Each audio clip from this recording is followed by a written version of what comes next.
Fort Charlotte, Bacardi Road, Shirley Street, and most recently, Adelaide. 4 people were killed in these areas in under a week. And if you were to ask most Bahamians, they'd tell you that crime has long been out of control. The country's homicide count stands at 86, surpassing last year's record, and there's still an entire month left in 2010. But according to Prime Minister Hubert Ingraham, the government is doing all that it can to protect its citizens.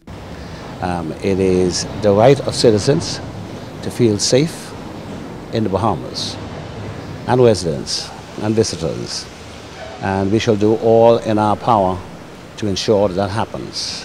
And those who are on the front line of that fight are our police force, and they have the support and the backing of the government to rid this country of the violence which is afflicting us at this time.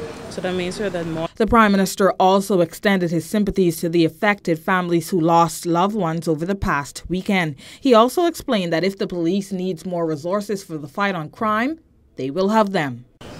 The police have adequate resources to do their job. Anytime they do not have adequate resources, all they need to do is to whisper it to myself. Many believe that part of the answer to the escalating crime situation is to enforce capital punishment. So the question arises, will there be any more executions in the country? Here's what the Prime Minister had to say. If the courts allow it, yes.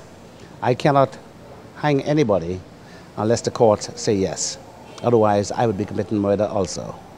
Amend those laws? There's no law that stands in the way of capital punishment. What stands in the way of capital punishment being inflicted is the courts. And if or when they permit it, hanging will take place in the Bahamas, as it did on my watch before. For JCN News, I'm Sasha Lightbourne.